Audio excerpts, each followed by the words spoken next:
damas y caballeros, y jóvenes niños que nos acompañan en esta tarde. Queremos darle una cordial bienvenida a nombre del bloque de juntas de vecinos de San Marcos a la Fundación Pro Atlántico, quien esta tarde en representación representada de la licenciada Vilmania Vélez, quien nos ha traído en esta ocasión una charla contra la violencia intrafamiliar a cargo del fiscal licenciado Kermi Duncan, quien estará con nosotros en esta tarde deleitándonos de sus conocimientos para que así pues podamos contribuir con un mejor San Marcos, con una mejor comunidad, con una familia mejor edificada contra los vientos negativos que nos arropan en nuestra sociedad hoy en día. Le damos la más cordial bienvenida a todo el público presente y los dirigentes de juntas de vecinos que se han dado cita en esta actividad, la cual tiene como objetivo primordial abordarles sobre una problemática social latente, que es la violencia intrafamiliar, ya que cada vez adquiere gran preocupación, sobre todo a nuestra Fundación Pro Atlántico, la cual ha surgido con el interés de colaborar con el desarrollo y promoción del bienestar de la provincia de Puerto Plata. De manera que para darle inicio a esta actividad voy a requerir la intervención del pastor de la iglesia para que nos encomendemos a Dios y encomendemos la actividad. Padre, gracias por tu amor, gracias por tu misericordia y tu bondad. En este día, Señor, rogamos por la presencia, por el favor de tu Santo Espíritu, Dios. Te rogamos, Señor, que cada uno de los presentes pueda ser edificado, Señor, y asesorado, Dios. Y si alguno está, Padre, sufriendo o padeciendo violencia, Padre, por algún familiar, que se pueda solucionar esta problemática en este día. Señor, te pido que tu Santo Espíritu sea obrando, trayendo sabiduría y conocimiento en el nombre de Jesús. Amén y amén. Ahora le damos la más cordial introducción formal al magistrado Kermi Duncan, quien está a cargo o representa la unidad de atención a víctimas de violencia de género intrafamiliar y delitos sexuales de la provincia de Puerto Plata. Hemos escogido la comunidad de San Marcos para venir a dar esta charla porque lamentablemente la comunidad se encuentra entre una de las que tiene mayor índice de denuncias en el tema de violencia intrafamiliar. Entonces, esas comunidades que nosotros vemos que tienen alto índice de violencia, entonces nosotros nos trasladamos a esas comunidades para darle la orientación necesaria. Y tal como Vilmania ha establecido, tanto para la unidad de atención a víctimas de violencia de género intrafamiliar y delitos sexuales de Puerto Plata como Pro Atlántico, es una de las problemáticas que más nos preocupa en la provincia. Antes de iniciar con nuestro conversatorio, que esto va a ser un conversatorio, no va a ser un monólogo, o sea, no solamente voy a hablar yo, sino que también ustedes van a tener la oportunidad de participar y de hacer sus preguntas o las inquietudes que tengan las van a poder también expresar. Nadie tiene el derecho de quitarle la vida a nadie. Y estamos viendo en nuestro país cómo cada vez más los feminicidios van en aumento. Pero esos feminicidas, ¿de dónde salen? ¿Vienen de Marte? ¿Vienen de la Luna? No, pertenecen a nuestra sociedad. Entonces, quienes nos tenemos que revisar somos nosotros como sociedad.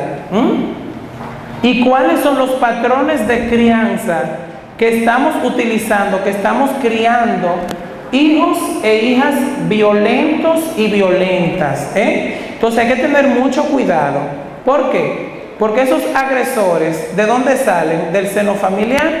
Entonces en algo está fallando la familia, en sus patrones de crianza, que estamos criando entonces agresores en potencia. Entonces eso quería dejarle con el video ese mensaje. Y además que la violencia es un ciclo. Vimos cómo cada vez esa violencia era más fuerte. Pero porque ella decía me envió flores hoy, pero no es mi cumpleaños, no es día de San Valentín. ¿Por qué? Porque él la agredía, luego le enviaba flores para pedirle perdón. Pero ¿qué pasa?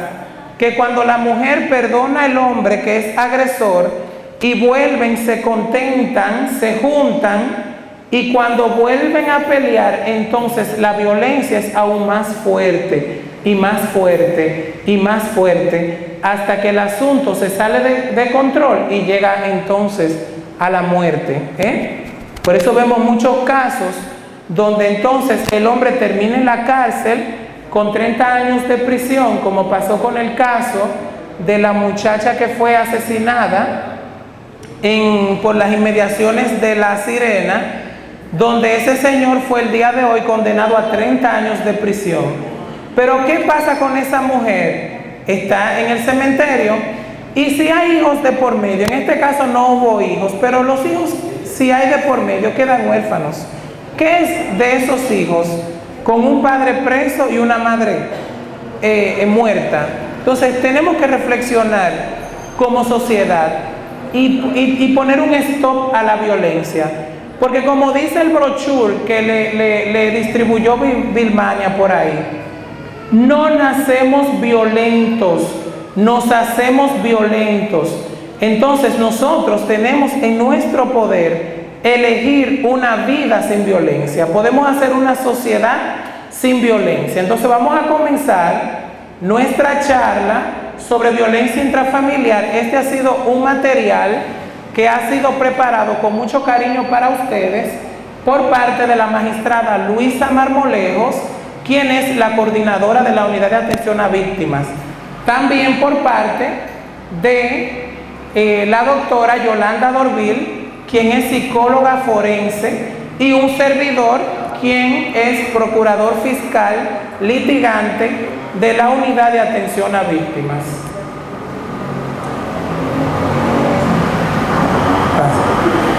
Somos una institución del Ministerio Público creada por la Procuraduría General de la República para prevenir y combatir la violencia intrafamiliar, de género y delitos sexuales en la provincia de Puerto Plata.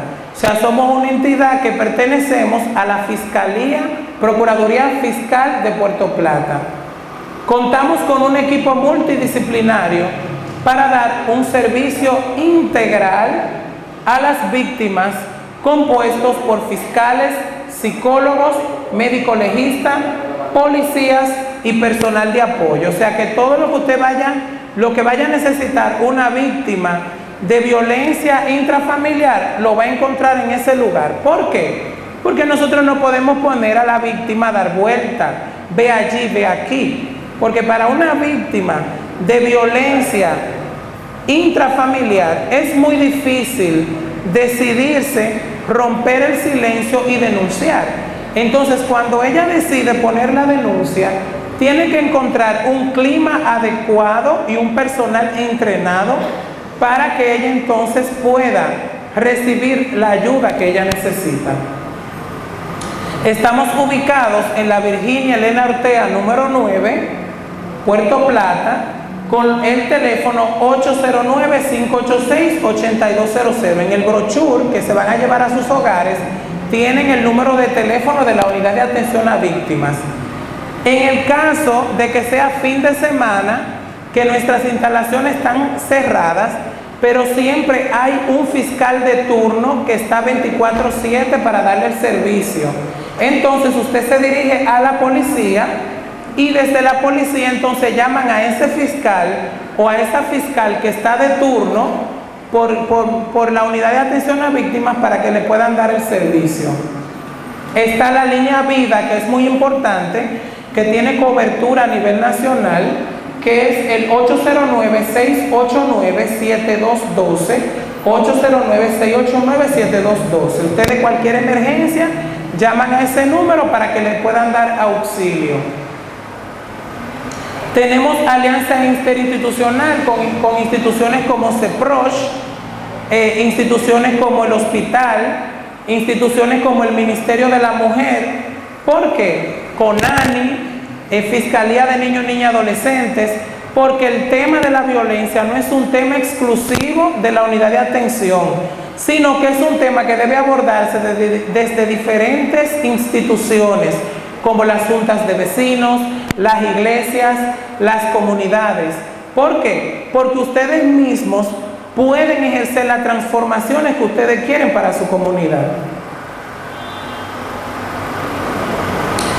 Para iniciar este conversatorio, tenemos que hacer una diferencia entre sexo y género. El sexo es el conjunto de características físicas, biológicas, anatómicas y fisiológicas de los seres humanos que lo definen como hombre o mujer. O sea, nacemos con un sexo, hombre o mujer, pero ese sexo es asignado por la naturaleza. O sea, usted nace hombre o mujer. En el caso, pásame la imagen, Vilmania. En el caso del sexo, el sexo no pone diferencia en cuanto a los colores. Vemos cómo si la mujer está embarazada, comienza a comprar, si en caso de que es una niña, ¿de qué color comienza a comprar la ropa? Vamos a ver. Rosada. Y en el caso de que sea un varón, ¿de qué color la comienza a comprar? ¿Y quién dijo que eso tenía que ser así? Que el hombre debía ser identificado con el color azul y la mujer con el color rosado. ¿Quién impuso eso? Entonces esos son patrones que han ido pasándose de generación en generación. Pero nosotros no nacemos con colores. Vemos en la imagen donde del lado del rosado está el hombre y del lado del azul está la mujer, porque el sexo no identifica ni diferencia eso. Ahora, en el caso del género, sí. El género es un conjunto de construcciones, creencias que la misma sociedad impone. Entonces, la sociedad ha creado el género y establece, bueno, usted es varón, usted tiene que vestir de azul.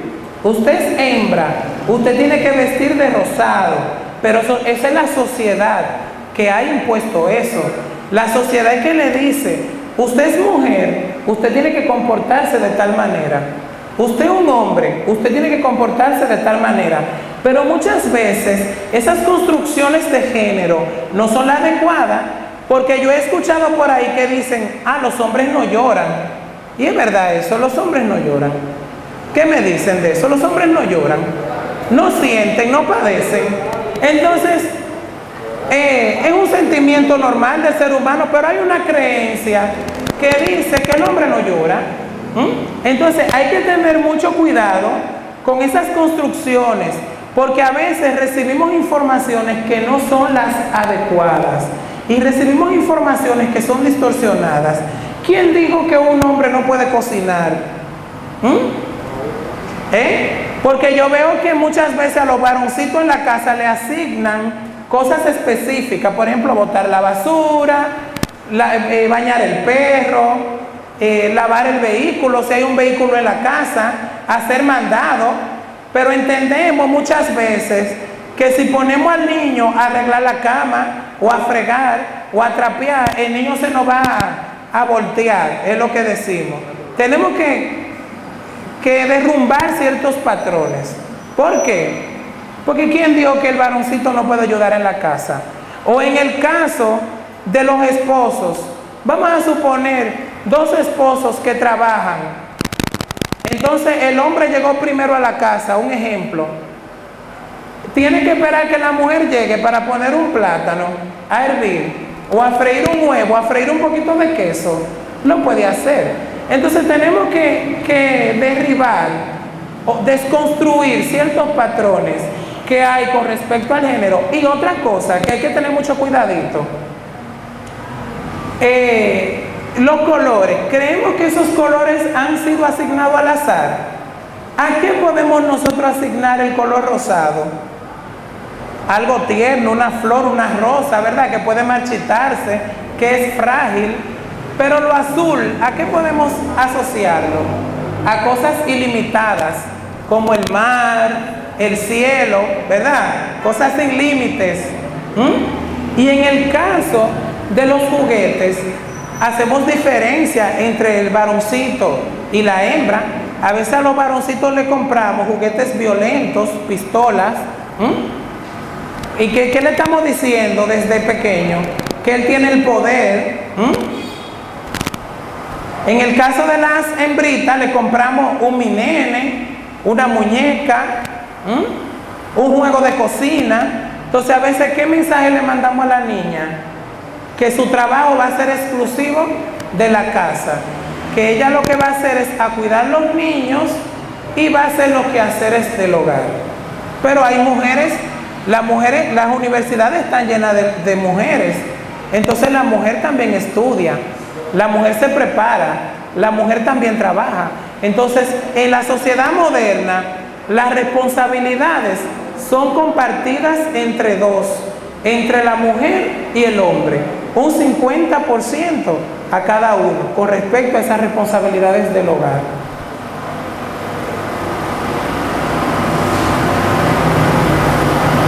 Ahí vemos cómo el género, como le decía, asigna el color rosado a la mujer y el azul al hombre. ¿Quiénes respaldan la violencia? Como le decía ahorita, hay mitos, tipos, estereotipos, machismos, micromachismos, creencias culturales, y hasta con el lenguaje apoyamos la violencia hacia la mujer.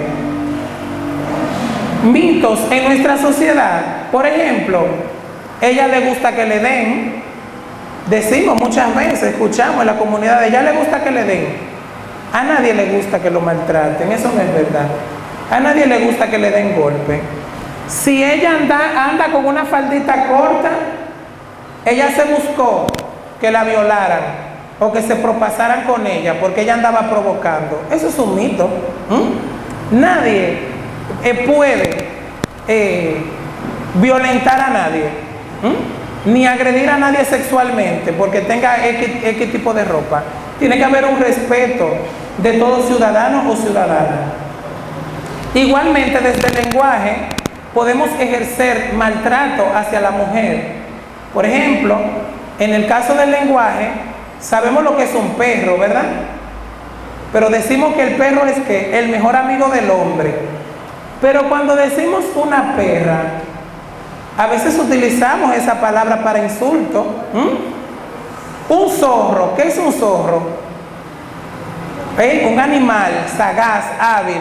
Y cuando decimos que un hombre es un zorro, ¿qué es lo que decimos? Que sabe mucho, ¿verdad?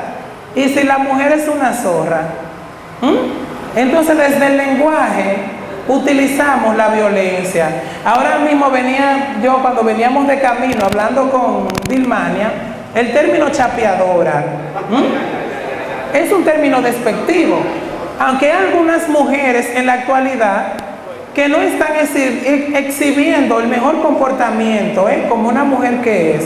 Pero no es verdad que la mayoría de la mujer dominicana es como quieren pintar con ese término. Yo conozco a la mujer dominicana como una mujer que se faja, como una mujer trabajadora, como una mujer de su casa, como una mujer que cuida a los hijos, que está pendiente de todo. Entonces la mujer dominicana en su conjunto es una mujer buena. No es verdad que es como ese término que quieren poner ahora de chapeadora. Entonces es un término despectivo, porque ¿qué es un chapeador? ¿Verdad? Un hombre que corta la grama, que chapea la grama. Pero en el caso de la chapeadora es algo malo. Entonces vemos como desde el lenguaje violentamos un hombre público. Si un hombre prominente, un hombre público, Aneuri que está aquí, es un hombre público, ¿verdad? Pero si hablamos de una mujer pública, ¿qué es lo que nos viene a la mente? No nos viene a la mente una buena construcción sobre ese término. Entonces, mucho cuidadito con el lenguaje. Violencia es el tipo de interacción humana que se manifiesta en aquellas conductas o situaciones que de forma deliberada, aprendida o imitada, como decíamos ahorita, que se aprende a ser violento, que no es que usted nace violento, provocan o amenazan con hacer daño o sometimiento grave, físico, sexual, verbal o psicológico a un individuo o una colectividad. Entonces, no es que nacemos violentos. Yo he escuchado personas violentas que dicen, es que yo soy así, yo nací así. No, usted es violento porque usted aprendió a ser violento. Usted a lo mejor vio violencia en su casa y usted está repitiendo patrones. Está repitiendo patrones. Entonces, por eso es que delante de los niños tenemos que tener cuenta cuál es el comportamiento que exhibimos. Porque ¿quiénes son los ejemplos de los hijos? Vamos a ver, ¿quién me dice? Los padres. Entonces, si los padres se comportan mal, ¿cuál va a ser el comportamiento de los hijos? Va a ser un comportamiento malo también. Entonces ustedes, padres y madres, son los que tienen el compromiso sobre sus hombros de criar mujeres y hombres de bien para la sociedad. Porque a veces decimos, yo pago un colegio, o yo lo mando a la escuela, o esa profesora le están pagando para que haga su trabajo. Vamos a delimitar, La profesora hace su función de instruir al niño, matemáticas, lengua española, naturales, ciencias sociales. Pero usted en su casa que tiene que darle costumbre a su hijo. No es que usted le va a dejar solo esa responsabilidad a la escuela, o le dejan la responsabilidad a una trabajadora, ya en caso de un estrato social un poquito más alto, que pueden pagar una trabajadora, le dejan la responsabilidad de la crianza a la trabajadora. O en casos que le dejan la responsabilidad de la crianza a los abuelitos. Sí, los abuelitos consienten los niños, están para aconsejar, ¿verdad? Para darle todo el amor que necesitan. Pero ya criaron, ya están viejitos, ya necesitan un poquito de descanso. Entonces los criaron a ustedes. Y después entonces, ya que ellos van a descansar, entonces comienzan a producir muchachitos, a tener muchachitos, y la abuela que lo cría y el abuelo. Entonces, vamos a asumir nuestra responsabilidad, que es lo que nos toca, cumplir con nuestro compromiso. Antes, los padres eran muy preocupados en que los hijos tuvieran una buena crianza, una buena formación de hogar, en valores. Se les enseñaba valores a los niños, la honradez, la humildad, el amor, la confraternidad, muchos valores bonitos que se han ido perdiendo. ¿Pero por qué? Porque papá y mamá no los inculcan en la casa. Entonces ustedes son los que tienen que reproducir esos buenos valores para que pasen de generación en generación y no pase como en el caso de la violencia, que son patrones que se van transmitiendo de generación en generación. El hijo hace de grande lo que ve en su casa. Si vio que papá le da golpe a mamá, va a aprender que cuando él se case le tiene que dar golpe a su esposa. Y en el caso de la niña, cuando esté grande, entonces se entiende que es normal que su marido la agreda o la golpee. Entonces vamos a tener un poquito de cuidado con eso. Hay varios tipos de violencia. Está la violencia física. ¿Ustedes saben cuál es la violencia física? ¿Quién me dice? Golpes. ¿Qué más? Solamente con el puño se puede agredir físicamente. Se puede con armas también, con armas de fuego, con armas blancas. Entonces, todo ese tipo de agresiones, patadas, alones de cabello. Está la violencia verbal, cuando insultamos, cuando amenazamos, estamos agrediendo verbalmente. En el caso de la psicológica, intimidación, acechanza, persecución. En el caso de la amenaza también la podemos incluir dentro de la violencia psicológica. La violencia sexual,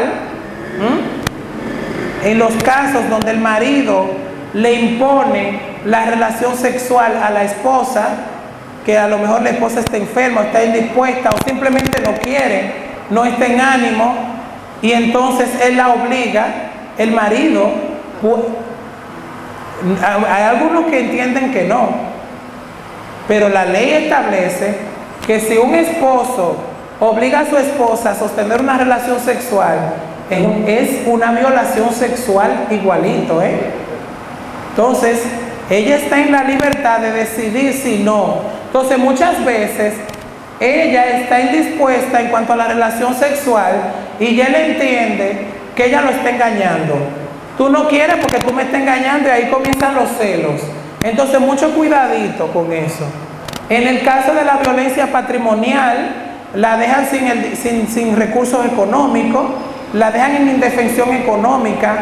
Hay mujeres que todo el dinero lo administra el hombre y ella tiene que estar rogando detrás del hombre para que el hombre le dé algo. Y en el caso de exparejas, donde en el caso de la pensión lo hacen a propósito, se atrasan con la pensión o no le dan la pensión. Aunque hay muchos casos de violencia que se están dando por la situación de la pensión, que también están siendo provocados por las mujeres. Hay que tener mucha cuenta. Hay una fiscal en el Palacio de Justicia que trabaja con la manutención o la pensión alimentaria, como establece la ley. Y usted canaliza eso por esa fiscal. No vaya a caerle atrás al hombre. O muchas veces, como hace, le traigan el muchacho en el malecón. Está él, por ejemplo, bebiéndose una cerveza y va y la mujer se aparece y le trae el muchacho. Vamos a actuar con cordura, con comedimiento, con prudencia. ¿Por qué? Porque a veces es imprudente. Entonces hay que tener mucho cuidadito. En el caso de la violencia electrónica, es esa violencia que se da vía los aparatos electrónicos y principalmente en las redes sociales, Facebook, WhatsApp. ¿Cuántos problemas no han venido por el Facebook? Muchísimos problemas de celo por el Facebook, o porque el hombre quería ver una conversación de WhatsApp que la mujer tiene y ella no se le enseñó y ahí viene el problema, o que la mujer quiere revisarle el teléfono al hombre o revisar la conversación de WhatsApp y ahí vienen los problemas. Entonces, en una relación debe haber confianza, es importantísimo. Confianza, respeto y comunicación. Si no hay esos tres pilares, confianza, respeto y comunicación, no hay nada. En una relación donde no se confía, qué difícil es, porque no hay paz, no hay tranquilidad. Usted está en su trabajo y usted pensando, ¿y en qué estará fulana? ¿O en qué está fulano? Eso no es vida. Entonces tiene que haber una confianza en la pareja. La violencia consta de un ciclo. Ese ciclo tiene 3 fases. La primera fase es la fase de tensión. En esa fase comienzan los insultos, comienzan las amenazas, intimidación. El hombre llega, por ejemplo, en el caso de un hombre, llega, trae la comida, esa comida no me gusta, le falta sal, le falta esto, esa ropa que tú tienes puesta, vétela a quitar, ponte esto, ponte lo otro, eso está muy corto, vete a quitártelo. Entonces eso comienza en la etapa de tensión. Ya en la etapa de explosión violenta es donde viene el golpe. Ahí comienzan los tirones de cabello, jalones de cabello, trompadas, patadas, bofetadas. Y en los casos más severos, tiros, puñaladas. Justamente en esa etapa 2 es donde se pone la denuncia. La mujer va a la fiscalía, en este caso la unidad de atención a víctimas, y pone la denuncia y dice: mi pareja o mi expareja me golpeó. ¿Qué pasa con eso? Que hay una tercera fase que se llama fase de luna de miel. Entonces, cuando él le lleva las flores, ustedes recuerdan en el video donde él la golpeaba y después le llevaba las flores. Entonces la mujer dice: pero este hombre va a cambiar, este hombre es bueno, él no va a volver a golpearme. Pero en este caso él está llevando flores, pero a veces si él sabe que necesita la lavadora o que necesita la nevera, le lleva una nevera o una lavadora, o si le había prometido hace muchos años un juego de comedor, le compra el juego de comedor. Y en los casos de mucho dinero, hasta jipetas le llevan. Entonces ahí la mujer dice, ah, pero este hombre va a cambiar, este hombre es bueno, yo tengo que seguir con este hombre. Entonces ahí va la mujer a la fiscalía y retira la denuncia.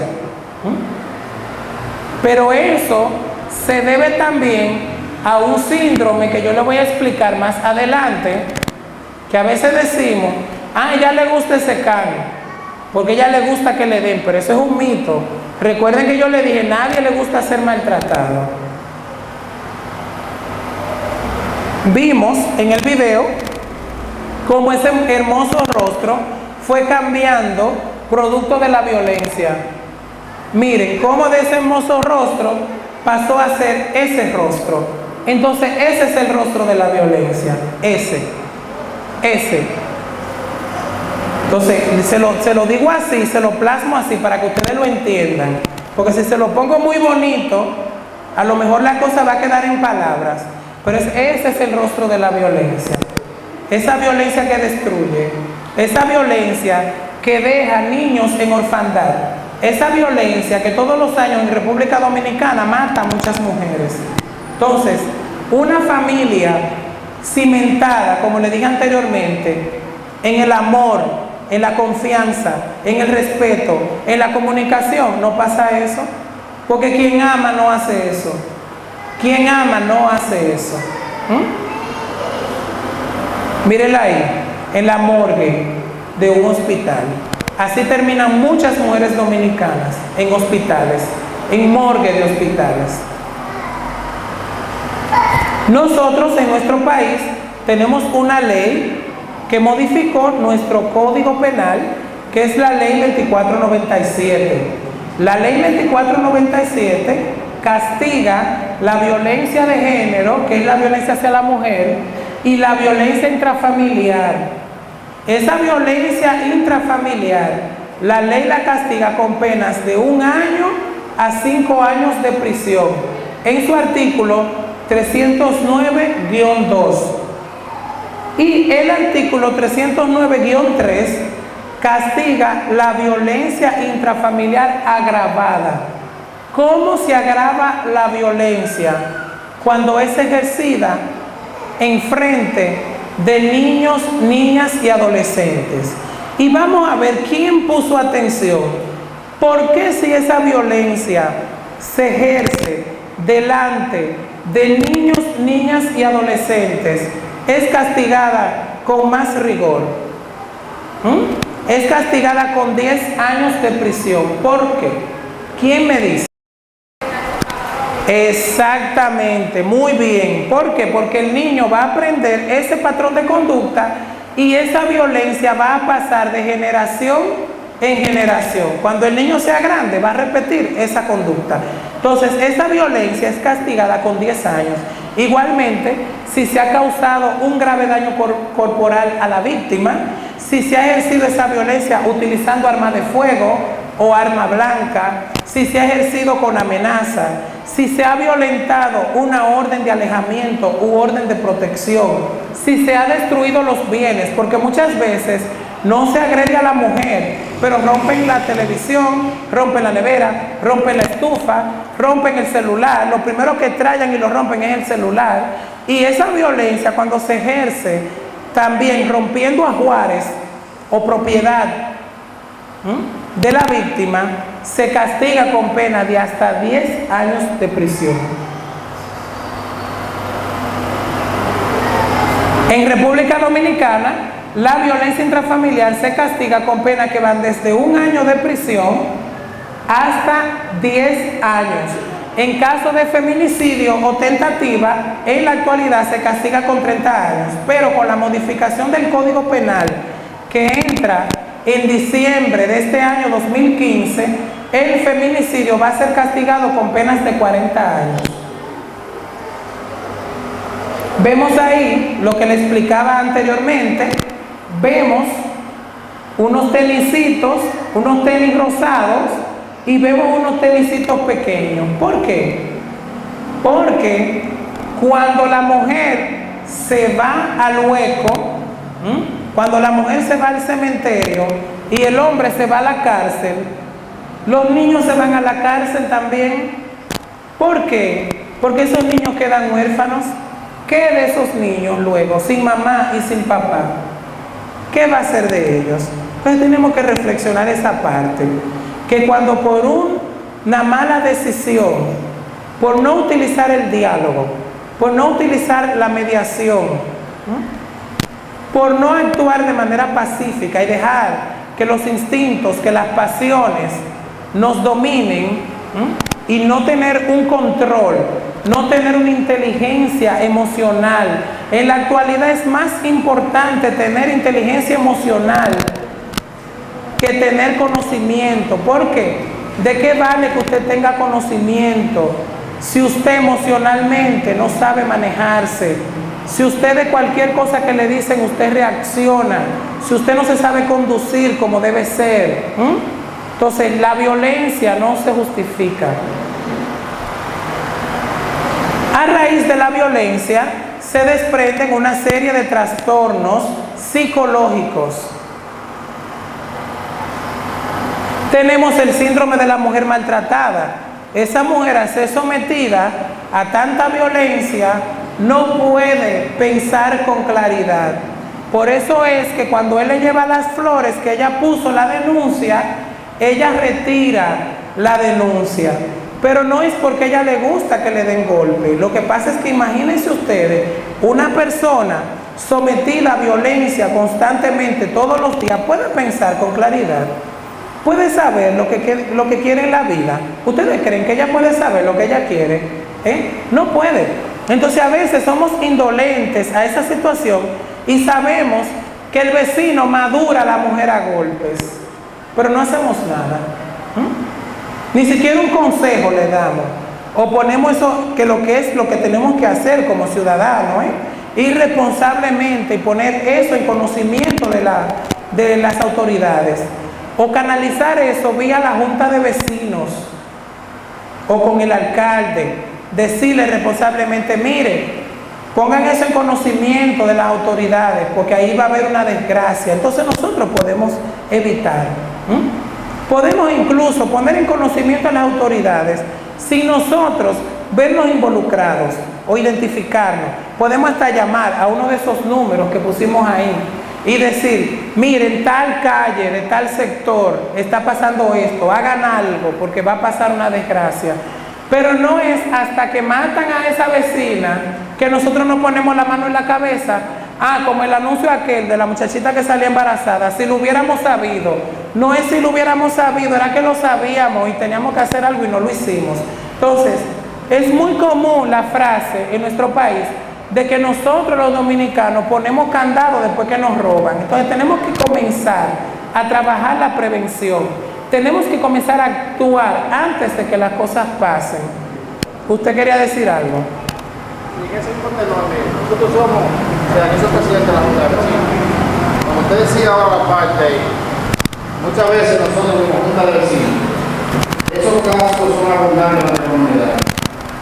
Pero hasta nosotros mismos a veces tenemos miedo de publicar. Porque si lo decimos nosotros cubriendo una violencia allá, puede ser que la violencia sea nosotros mismos. Porque a veces no hay la seguridad de que esa policía diga, en el instante que te la va a tomar la denuncia, quien vino aquí fue el presidente de la Junta de Vecinos. O sea, tenemos que tener más cuidado con eso. Sí, nosotros le garantizamos de que usted, como Junta de Vecinos, puede ir a la unidad de atención a víctimas, poner en conocimiento cualquier caso y nosotros no revelamos la identidad de esa persona. ¿Por qué? Porque nosotros entendemos. Una persona, usted está denunciando a una persona que está al lado suyo, usted no quiere involucrarse en un problema, pero hay muchas cosas que nosotros podemos hacer para ayudar. Podemos ponerle en conocimiento, ahí está el Ministerio de la Mujer, pueden ponerle en conocimiento el Ministerio de la Mujer y el Ministerio de la Mujer nos lo dice a nosotros. ¿Estamos claros?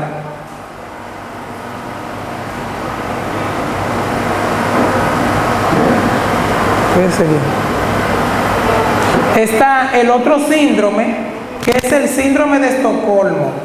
En el caso de este síndrome, la mujer se identifica con su agresor. Llega un momento que ella entiende que ella no va a salir de su problema, que nadie la va a ayudar y que ella, la única manera de subsistir es aliándose a su agresor. Y esa mujer, incluso yo tuve un caso de una mujer que padecía este síndrome pues, a causa del maltrato al que era sometido, que el día que a él lo iban a buscar preso, ella fue que lo alertó y le dijo, escóndete que van para allá. Pero ella lo hizo porque ella es mala o porque ella quiere. No, eso se obedece a un síndrome. Entonces, por eso es que nosotros hemos venido aquí a aclararle ciertas cosas para que la comunidad sepa por qué suceden esas situaciones. Y no juzguemos a esas víctimas, que a veces las juzgamos y no la ayudamos porque entendemos que a ella le gusta eso o que a ella le gusta que la maltraten.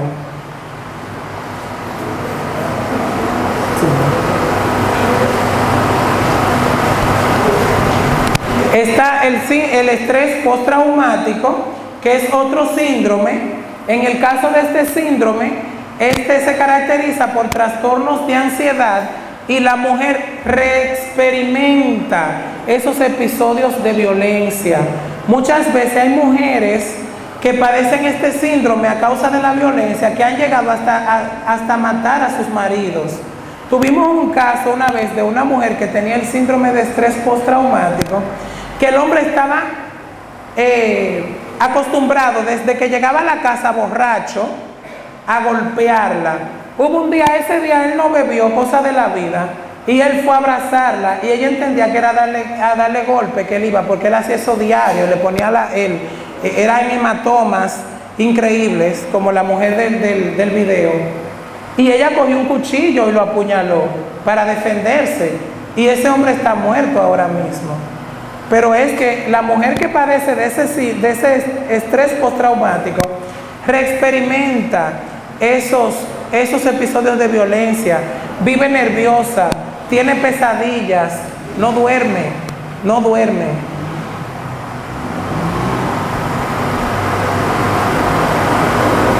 La indefensión aprendida, al igual que en el caso de la mujer maltratada, esa mujer entiende que no hay forma de que nadie la ayude.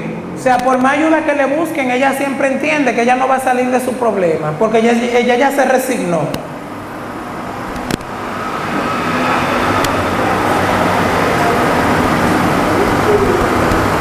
En este caso, podemos ilustrarlo, la paloma pudo volar, pero en el caso de la indefensión aprendida, a esa paloma le pueden dejar la jaulita abierta y ella no sale. ¿Por qué? Porque ella, aunque le abran la jaulita, ya la ve cerrada. Entonces eso pasa con muchas mujeres que padecen estos síndromes y que son víctimas de violencia.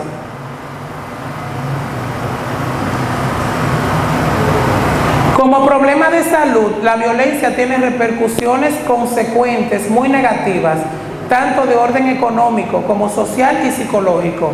Por eso era que les decía ahorita que la violencia intrafamiliar no es solo un tema del sector justicia, es un tema de salud también. Hay muchas mujeres que donde primero acuden es a los hospitales, y de los hospitales nos la refieren a nosotros, que van con un golpe. Muchas veces lo niegan y dicen, no, fue que yo me caí, fue que yo iba caminando, tropecé y me di ese golpe. Pero qué certero fue el piso, que justamente ahí, pero no es un problema solamente de fiscalía. Y vemos también como todos esos trastornos que se desprenden de la violencia son problemas de salud. La educación en valores, con sensibilidad y perspectiva de género, desmontando patrones culturales, machismos, micromachismos, tipos y estereotipos, sería la solución para este mal que todos los años llena de luto a la sociedad dominicana. Déjeme decirle que en los casos que las mujeres van a denunciar se le escucha, se le pone atención, dentro de las limitaciones que tienen las unidades de atención a víctimas, porque vamos a decir la verdad, las unidades no tienen todo lo que necesitan, pero tenemos un equipo humano comprometido en dar el mejor servicio a las mujeres que van, y todas las mujeres que van a denunciar se le pone atención y se le toma su denuncia. Ahora bien, le explicamos lo que es el ciclo de la violencia y dijimos que en los casos, porque eso usted tiene también que reflexionar y debió acotar sobre esa parte también, porque usted nada más dijo la parte que usted quiso. Cuando la mujer va y deja a la fiscalía sola con el caso porque el hombre le llevó las flores, entonces el reto de nosotros como fiscalía es que cuando esa mujer va y pone la denuncia, que nosotros le hacemos el certificado médico, le hacemos la evaluación psicológica, pero yo necesito en un tribunal, cuando yo subo al tribunal, que esa mujer vaya y diga, ese fue que me dio los golpes, porque el certificado no lo dice. El certificado médico es una prueba certificante que le dice a usted que esa mujer tiene hematoma, que tiene mordidas de arcada dentaria humana, o cualquier tipo de laceración o golpes, pero no dice quién fue que le dio los golpes. Entonces, si esa mujer deja a la fiscalía sola, que es lo que pasa en la mayoría de los casos, y nosotros que mandamos hasta patrulla para que la vayan a buscar a los barrios, ella no va y se esconde y se me va para Bávaro o se me va para Punta Cana, ¿qué yo hago con el expediente? Entonces esa parte tenemos que reflexionarla, y es un reto para la fiscalía, porque nosotros seguimos con los procesos, el poder seguir con el proceso y aún así, aunque esa víctima no esté, poder lograr una condena. Ahora lo que se ha establecido o lo que se quiere implementar es que esa mujer, cuando va a hacer la denuncia, en vista de esos síndromes que nosotros hemos explicado, se le haga un anticipo de prueba. Un anticipo de prueba es que a esa mujer se le haga un interrogatorio al principio de que ella va y pone la denuncia, al principio del proceso, y que ya en una audiencia de fondo nosotros podamos utilizar ese cuestionario o ese interrogatorio, lo podamos utilizar en un juicio. Pero mientras tanto, es cierto, hay muchos casos que se caen, pero es porque la víctima se arregla con el agresor y deja al Ministerio Público solo con el caso. Y más cuando nosotros encontramos vecinos apáticos, muchas veces, que no van a la fiscalía a decir está pasando esto, o que responsablemente diga yo voy a ser testigo de ese caso y yo voy a ir a decir al tribunal que ese hombre masacra a esa mujer a golpe, pero no lo hacemos. Entonces queremos muchas veces echar a la fiscalía la culpa de todo. Por eso es que yo decía cuando empezábamos este conversatorio que la violencia intrafamiliar no es un problema exclusivo de la fiscalía, es un problema de todos, es un problema de las iglesias, es un problema de las juntas de vecinos, es un problema de los alcaldes, es un problema de los hospitales, es un problema del Ministerio de la Mujer, es un problema de CONANI, es un problema del Ministerio de Niños, Niñas y Adolescentes, es un problema de todos, problema de las escuelas. Entonces queremos dejar a la fiscalía sola con el problema. Ahora bien, nosotros hacemos lo que nos corresponde. E incluso el hecho de estar aquí dando esta charla o ir a los barrios es un tema de prevención. Cuando usted empodera a la ciudadanía y le dice cuáles son sus derechos o qué es lo que debe hacer o qué no hacer, estamos empoderando a la ciudadanía para hacer los cambios que hay que hacer. Entonces hoy hay muchas cosas que ustedes no sabían sobre la violencia que le están aprendiendo ahora, y qué bueno que exista Proatlántico. ¿Para qué? Para que esas problemáticas de la sociedad vayan trabajándose y que ustedes reciban la información no distorsionada como muchas veces les llega a ustedes, sino que ustedes reciban la información de buena fuente, la información que ustedes deben recibir la información correcta. Entonces eso es así. No es cierto que la fiscalía no le haga caso a las mujeres que van. Entonces hay mujeres que sí, es verdad, van 1, 2, 3, 4 y 5, pero es por el mismo jueguito del ciclo de la violencia. Puse la denuncia hoy y la quité mañana. Entonces esa es la situación y ese es el gran reto de nosotros.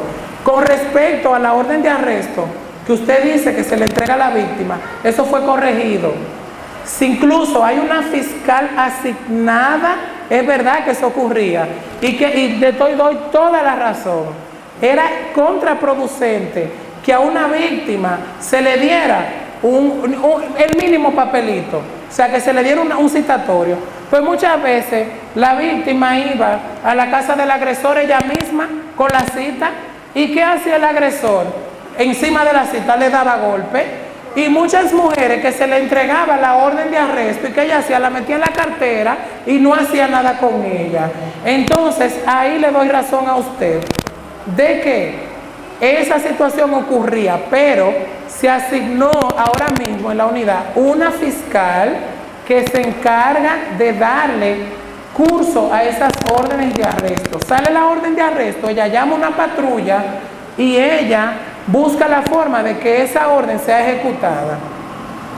Eso es así. Y otra cosa, las estadísticas han arrojado de que la mayoría de esas mujeres que terminan en feminicidio no han pisado nunca ni una fiscalía ni una unidad de atención a víctimas.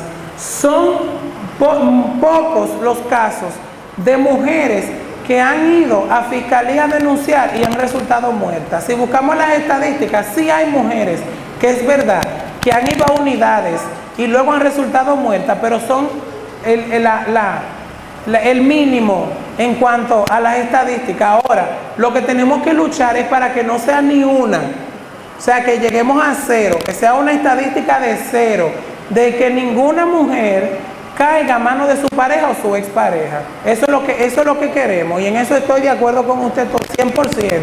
¿Por qué? Porque tenemos personal y muchas veces hay personal de ese que no está debidamente entrenado o que va con prejuicios también con respecto a esos patrones que la misma sociedad tiene. Entonces vamos al paso desmontando esos patrones, esos mitos y estereotipos. En el caso de las citas, hay muchos casos de que las citas no son por violencia, son por asuntos de bienes, donde nosotros ayudamos a conciliar en ese tipo de situación, pero que son situaciones que le corresponden a la Cámara Civil hacer esas particiones. Pero nosotros, para evitar cualquier situación mayor por bienes, hacemos la cita y tratamos de ver cómo conciliar entre las partes para eso. Lo que hemos optado para el asunto de la cita es que estamos haciendo las citas vía telefónica. La mayoría de las citas se están haciendo vía telefónica, pero hay casos en los cuales no tienen teléfono o no hay una forma de citar a esa persona por otro medio. Lamentablemente hay que mandársela al alcalde para que el alcalde haga su función, que es una de sus funciones. Ahora bien, nosotros, debido a situaciones que se han generado por mujeres que han ido, a pesar de que uno le haya dicho, vaya donde el alcalde, o vaya donde la junta de vecinos, o donde un alguacil para que citen a esa persona, ella misma va, imprudente, porque es una imprudencia, ella misma va a llevarle la cita al agresor. Entonces eso es una bomba de tiempo. Yo estoy con usted en eso. Es una bomba de tiempo de que ella vaya y le lleve la cita. Pero si no tiene teléfono o no tiene otra vía, ¿cómo citar a esa persona? ¿Qué hacemos? ¿No le damos el servicio? ¿Dejamos de citar? Entonces peor es que esa persona no recibe el servicio. Pero el 90% de los citatorios se están haciendo vía telefónica. Todos se están haciendo vía telefónica. ¿Para qué? Para evitar esa situación. ¿Quién más? Venga por aquí. En que la violencia no puede justificarse, o sea, no podemos justificar la violencia. Para nada, la violencia no tiene justificación. Y es lo que hemos estado diciendo desde que inició este conversatorio. Con respecto en el caso de la mujer, no podemos comenzar a justificar, porque si comenzamos a justificar, entonces terminaríamos diciendo que la violencia es buena, porque si buscamos justificativos, entonces vamos a comenzar a decir que la violencia es beneficiosa, y no, la violencia no se justifica bajo ninguna circunstancia. Siempre hay otras maneras de cómo solucionar los conflictos en los hogares. Siempre hay otra vía de solución. En el caso, me gustó mucho en cuanto a la acotación suya, en la parte que usted dice que muchas veces los familiares, tanto del agresor como de ella, comienzan a hablar con la mujer, a tratar de disuadirla para que ella quite la querella, y le dice: mira, perdona a ese hombre, ese es el padre de tus hijos, ¿quién te va a criar los hijos? Él es bueno. Lo que pasa es que cuando él se emborracha, o lo que pasa es que cuando él consume drogas, entonces comienza la misma comunidad y la familia a justificar esos comportamientos violentos. Y la mujer a veces, por esa presión, termina retirando la querella, y por los síndromes que nosotros le hemos explicado. Pero hay muchos detonantes de la violencia. Tenemos que hablar del alcohol, de las drogas, que están siendo detonantes de mucha violencia en la actualidad, porque solamente hemos hablado hoy de la violencia que se ejerce hacia la mujer, pero y la violencia que se ejerce hacia los niños y las niñas, que también sufren la violencia, y en los casos también de los abuelitos y abuelitas, que lo tratamos como un trapo viejo también. ¿Cuántas madres yo veo diariamente que van a la unidad llorando porque tiene un hijo que consume drogas, y ese hijo la extorsiona y la manipula para que ella le dé dinero para él consumir, y cuando ella le dice que ella no tiene, se pone violento? Hay mucha violencia en la actualidad que está siendo generada también por el consumo de drogas y por la ingesta del alcohol. Entonces tenemos que tener eso en cuenta. Y le voy a decir una cosa: por más fiscalía que exista, por más unidades de atención a víctimas que exista, por más organismos que existan, siempre está en el poder de la comunidad hacer los cambios. ¿Por qué? Porque los agresores, como yo les dije, salen de ustedes, de la sociedad. Los agresores que viven en el sector San Marcos, ¿de dónde vinieron? ¿De la luna? No, lo formó la familia. Entonces la familia, como constructora de valores, como el núcleo de la sociedad, como el principal ente de la sociedad, es que tiene que criar hombres y mujeres de bien. Entonces, la responsabilidad de criar esos buenos ciudadanos está en ustedes. Muchas gracias. Luego de haber escuchado el conversatorio del magistrado Kelvin Duque, la Fundación Proatlántico insta a la comunidad de San Marcos a promover los valores en la familia y canalizar las vías eficaces de prevención en aras de que impere la paz y el bienestar y la armonía en la sociedad. De manera que le damos las gracias al público presente por la disposición de su tiempo. Le damos las gracias de manera especial a los dirigentes comunitarios por la excelente convocatoria. Agradecemos también la buena disposición y acostumbrada disposición del magistrado Kelvin Duque, quien siempre está dispuesto a contribuir con el desarrollo de estas charlas y ser una persona comprometida con el bien social de Puerto Plata. Buenas noches y muchas gracias.